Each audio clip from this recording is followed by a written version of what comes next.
পরীক্ষা শেষের 50 দিনের মাথায় প্রকাশিত হলো উচ্চ মাধ্যমিকের ফলাফল। এবারের ফলাফল অন্যান্য বারের চেয়েও ভালো হয়েছে বলে জানিয়েছেন উচ্চ মাধ্যমিক শিক্ষা সংসদের সভাপতি চিরঞ্জীব ভট্টাচার্য। পরীক্ষায় বসেছিল 4,73,919 পরীক্ষার্থী। উত্তীর্ণ হয়েছে 4,30,286 পরীক্ষার্থী।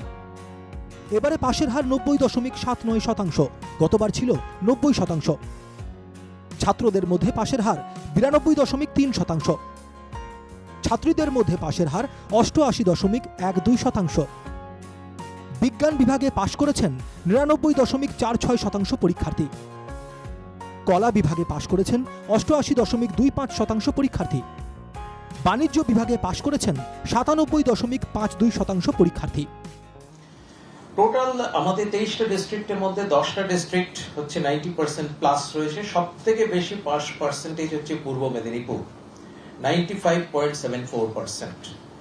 নর্থ 24 পরগনাস হচ্ছে 93.53%। কলকাতা নাম্বার 3 তে রয়েছে 93.43%। তথ্য বিশ্লেষণ করে দেখা গিয়েছে এবছরের উচ্চ মাধ্যমিকের ফলাফল গত 10 বছরের মধ্যে সবচেয়ে ভালো। এবার মেধা তালিকায় জায়গা পেয়েছে 72 পরীক্ষার্থী। মেধা তালিকায় হুগলির জয় জয়কার। হুগলির 14 জন পড়ুয়া মেধা তালিকায় জায়গা করে নিয়েছে। প্রথম হয়েছে বর্ধমান CMS স্কুলের রূপায়ণ পাল, প্রাপ্ত নম্বর 497। দ্বিতীয় হয়েছে কোচবিহার বক্সিরহাট হাই স্কুলের তুষার দেবনাথ, প্রাপ্ত নম্বর 496। তৃতীয় হয়েছে হুগলির আরামবাগ হাই স্কুলের রাজর্ষি অধিকারী, প্রাপ্ত নম্বর 495। চতুর্থ বাঁকুড়ার সৃজিতা ঘোষাল, প্রাপ্ত নম্বর 494। সম্ভাব্য প্রথম স্থানাধিকারী বর্ধমানের রূপায়ণ, চায় ভবিষ্যতে ডাক্তার হতে। আমি সায়েন্সের আর্টসের অত আমি কিছু টিউশন নিইনি, সায়েন্সের সব সাবজেক্টেরই একটা করে টিউশন ছিল। হ্যাঁ, নিজে পড়াশোনাটা তো সবচেয়ে গুরুত্বপূর্ণ, অবশ্যই, নিয়ে কোনো সন্দেহ নেই। ডাক্তার হওয়ার ইচ্ছা আছে। 2 বছর আগে মাধ্যমিকে নবম স্থান অধিকার করেছিল কোচবিহারের তুষার দেবনাথ।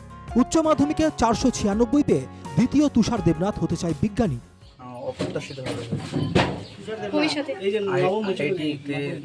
যাওয়ার জন্য চেষ্টা করছি, এন্ট্রান্স এক্সাম দিয়ে। বাবা কি করেন? তৃতীয় স্থানাধিকারী রাজর্ষিও ভবিষ্যতে চিকিৎসক হতে চায়। এতটা আশা করিনি, ভাবছিলাম যে প্রথম 10-এর মধ্যে হলেও হতে পারি, কিন্তু যে তৃতীয় স্থান অধিকার করবো এটা ভাবতে পারি না। কিভাবে জানতে পারলে? টিভিতে যখন ঘোষণা হচ্ছিল তখনই জানতে পেরেছি। মেয়েদের মধ্যে রাজ্যে প্রথম তথা সম্ভাব্য চতুর্থ বাঁকুড়া সৃজিতা ঘোষাল। আশা করেছিল ভালো রেজাল্ট হবে, কিন্তু এত ভালো ফল সত্যিই অপ্রত্যাশিত, বলছে সৃজিতা। বন্ধুদের মাধ্যমে আর কি সবাই টেক্সট করছে, তারপরে ফোনেও জানতে পারলাম, নিজে টিভিতে দেখিনি। প্রতিক্রিয়া কি বলবো, কেমন লাগছে অনুভূতিটা? বিশ্বাস এখনো পর্যন্ত করতে পারছি না যে হয়েছি বলে। এতটা ভালো রেজাল্ট হবে আশা করেছিলে? একদমই না। এছাড়া ভালো রেজাল্টের আশা করেছিলাম, কিন্তু র্যাঙ্ক বা এত বেশিটা আশা করিনি। এবারই শেষবার বার্ষিক পরীক্ষা হলো উচ্চ মাধ্যমিকে। পরের বছর থেকেই সেমেস্টার সিস্টেম চালু হয়ে যাচ্ছে উচ্চ মাধ্যমিকে। এই বছর যারা অকৃতকার্য হয়েছে তাদের কাছে অপশন থাকছে নতুন সিস্টেমে পুনরায় পরীক্ষায় বসার।